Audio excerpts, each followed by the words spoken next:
Pictures of Hollis Woods. Chapter 4. The Time with Josie.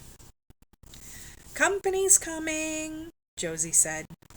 I looked up from my pad. I was drawing a picture of a boat I'd seen at Josie's canal, white with thin blue lines of trim, the name in the script on back, Danbar J, and the captain hosing down the deck. I couldn't remember what he actually looked like, so I sketched in his back, bent over, a watch cap on his head. "Who's coming?" I asked, but Josie had pattered away down the hall, with Henry following her. "It's Monday, right?" she called back. "It is," I said, squiggling the pencil for shadow. "The movie's closed. My cousin Beatrice comes on Mondays." She smiled. "I forgot. You don't know that. Remember? Beatrice had a lingering cold." Ah, I thought. A lingering cold. Perfect for my next absence note. I looked around the kitchen. "Not much to eat in here." She came back into the kitchen, a thin line of red on her lips. "Ah, but Beatrice brings dinner. Wait and see. It will be—" She patted her lips together. "Delicious?" She frowned. "Yes, but—" "Ah," I said, trying to guess. "Stew, pasta, hero sandwiches?" She shook her head. "Delicious." I finished my drawing and propped it up on the counter to see what I thought about it, and then I heard the back door, Beatrice bustling in, her arms laden with bags, and the smell. "Chinese food," I told Josie. "Of course," she said. "That's what we always have." I put the plates out, the knives and forks, and Josie ladled the food into bowls. Cashew chicken, moo gai pan, bean curd, the smells making my mouth water. Beatrice stood in back of me. I looked over my shoulder. She was leaning over, her head tilted, looking at my picture. "Did you draw this?" I nodded. She took off her glasses and chewed on one stem. "Surprising, isn't it?" she asked Josie. "More than that," Josie said, beaming, moving Henry off her chair before she sat down. As I reached for a shrimp roll, Beatrice slid into the seat opposite me and spooned rice onto my plate, the picture still in her hand. "Don't eat," she said. I raised my eyebrows. "Not yet. Trot out some more of your pictures, please." I went into Josie's peach living room with the lilac couch. We had tacked up a few of the pictures I'd done. Henry and the pelican, the rock jetties, Josie's thin tree figures in the back garden. I pulled out the tacks and brought the drawings into the kitchen. There was no room for them on the table, so I pulled up an extra chair and piled them on that. "Now you can eat," Beatrice said, reaching for the top one. "Thank you." I scooped up the chicken, piling as many cashews as I could on the spoon. She didn't eat, not until she had looked at all of them, holding each one up to the light. Josie kept nodding, reaching over with her fork to point at a line or a figure. And then Beatrice sat back. "Imagine, I never saw anyone who was able to do this," she said. "And I was an art teacher for 40 years. "We taught that long?" Josie said. 44 for you." Beatrice brushed at her hair. "But did I ever once—" "No, neither did I."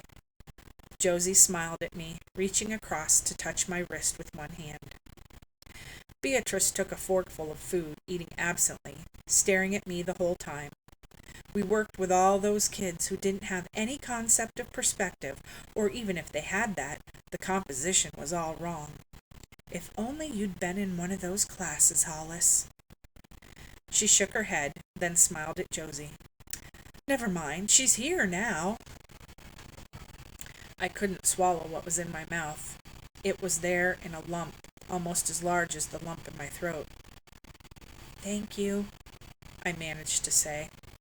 They were both looking at me and the tears in my eyes. Spicy, that chicken, Beatrice said. I managed to nod, to chew, at last to swallow, thinking of the old man. Where'd you ever learn to do that? And Izzy. You have a gift pure and simple. After dinner, Beatrice spread the pictures out on the table, reaching for my pad on the counter, one eyebrow raised as if to ask if she could have a piece of paper. With a twist of her pencil, she showed me how to deepen the shadows on a drawing of the sea. Do it on my drawing, I said. Never, she told me. It's your world. It belongs to you. She ran the pencil through her hair, separating the thick strands. Drawing is what you see of the world, truly see.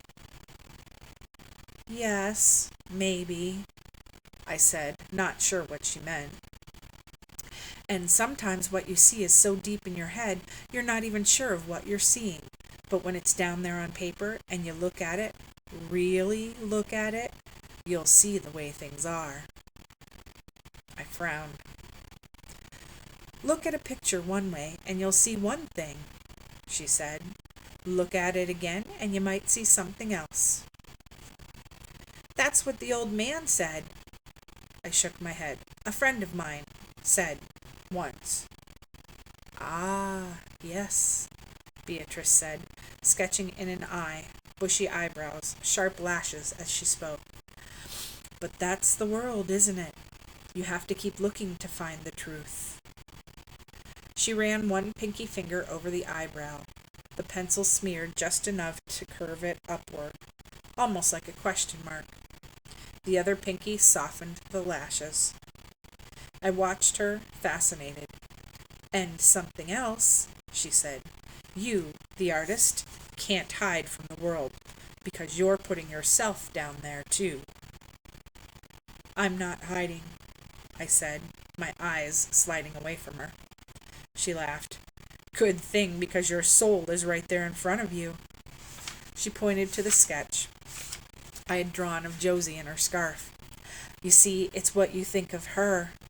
She turned to Josie. Maybe I can take that trip now. Leave you in Hollis's hands. She loves you already. I could see that Josie didn't know what Beatrice meant. A trip? To the Southwest?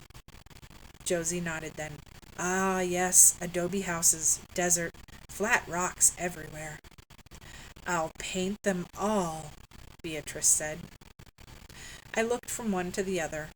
Beatrice had picked up the pencil again, sketching herself, drawing a suitcase in her hand, and then she looked at me once more. You're going to be something, you in that language you speak on paper.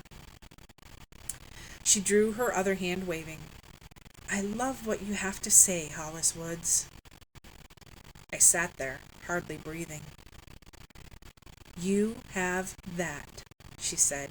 It's more than most people ever have. Count yourself lucky.